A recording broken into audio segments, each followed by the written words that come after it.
महामंडलेश्वर बनने के बाद ममता कुलकर्णी बोली, 12 साल तक मैंने कठिन साधना की है। सनातन के लिए ही मेरा पूरा जीवन समर्पित होगा। फिल्म अभिनेत्री ममता कुलकर्णी ने महाकुंभ में संन्यास ले लिया है। किन्नर अखाड़े के आचार्य महामंडलेश्वर लक्ष्मी नारायण त्रिपाठी और तमाम महामंडलेश्वरों की मौजूदगी में उनका पट्टा अभिषेक कराया गया। उन्हें ममता नंदगिरी नाम दिया गया। बॉलीवुड छोड़कर सनातन की राह पर चलने वाली एक्ट्रेस ने अध्यात्म को लेकर अपनी बात रखी, अपने तप और साधना के बारे में भी बताया। ममता कुलकर्णी काफी बोल्ड एक्ट्रेस मानी जाती है। महाकुंभ मेले में आकर उन्होंने संन्यास लेकर सभी को चौंका दिया। उनका कहना है कि उन्हें ब्रह्मा, विष्णु और महेश तीनों के दर्शन इस कुंभ में हो गए हैं। उन्होंने आदेश दिया है कि वो अब शिव पार्वती रूप किन्नर के साथ में मिलकर सनातन की सेवा करें। ममता कुलकर्णी ने संन्यास लेने के बाद शुक्रवार को मीडिया को बताया कि मैं अपना पूरा पिछला जीवन भूल चुकी हूँ। संन्यास के दौरान आंखों में आंसू आने के सवाल पर कहा कि मन में दुख और सुख दोनों था। आनंद की अनुभूति हो रही थी। मुझे ये लग रहा था कि मैं अब तक जो कुछ हासिल किया वो सब छोड़ रही हूँ।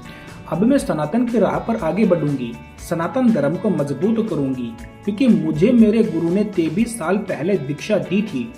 उसी दीक्षा के बल पर मैंने कठिन तपस्या करी।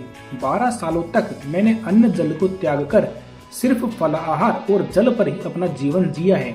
कठिन तपस्या के बीच मैंने अपनी कुंडलिनी को जागृत किया है। ममता कुलकर्णी ने कहा कि मुझे भगवान का ज्ञान हुआ। मेरे साथ मेरे गुरु का आशीर्वाद हमेशा रहा। मैं कुंभ में 2012 में आई थी और उस दौरान मुझे सन्यासियों के साथ में रहने का मन करता था।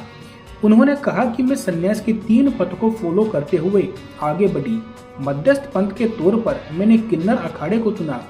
किन्नर अखाड़े को चुनने के पीछे उन्होंने वजह बताई कि ये अखाड़ा मुझे पूर्ण स्वतंत्रता देता है।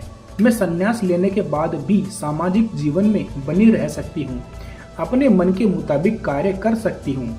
उन्होंने फिर से फिल्म इंडस्ट्री में वापसी के सवाल पर कहा कि इसका तो प्रश्न ही नहीं उठता, लेकिन मुझे अगर कोई धार्मिक फिल्म या धार्मिक सीरियल में किरदार करने का मौका मिलेगा तो मैं जरूर करूंगी। मैं लोगों को सनातन के बारे में बताने के लिए अपने पुराने प्रोफेशन को चुन सकती हूँ, लेकिन बाकी कामों के लिए नहीं। वहीं उन्होंने अपने विवादों पर कुछ भी बोलने से मना कर दिया। उन्होंने कहा कि वो पिछला सब कुछ भूल चुकी है। बार बार एक ही बात को बोलना उचित नहीं है। ममता कुलकर्णी को किन्नर अखाड़े की तरफ से वृंदावन का महामंडलेश्वर बनाया गया है। एक सवाल के जवाब में जब उनसे पूछा गया कि क्या मथुरा के सांसद हेमा मालिनी के साथ मिलकर आप सनातन की राह को और मजबूत करेंगी, तो उन्होंने कहा कि ये सब आगे देखा जाएगा। आचार्य महामंडलेश्वर लक्ष्मी नारायण त्रिपाठी ने कहा कि ममता एक बड़ा नाम है। उन्हें सिर्फ किसी एक जिले की महामंडलेश्वर नहीं बल्कि पूरे किन्नर अखाड़े को मजबूत करने की जिम्मेदारी देते हुए प्रवक्ता की जिम्मेदारियां दी जाएगी। ये अभी आने वाले समय में होगा। उन्होंने ये भी बताया कि यदि ममता कुंभ में रहेंगी तो वो जूना अखाड़े के साथ में किन्नर अखाड़े की पेशवाई में शामिल होकर के शाही स्नान का हिस्सा भी बनेंगी। मौनी अवस्था का शाही स्नान 29 जनवरी को होना बाकी है। तो इस पूरे वाकये के ऊपर आप लोगों का क्या कहना है? कमेंट्स में अपने विचार हमें बता सकते हैं। ऐसी ही और जानकारी प्राप्त करने के लिए चैनल को सब्सक्राइब करें। धन्यवाद।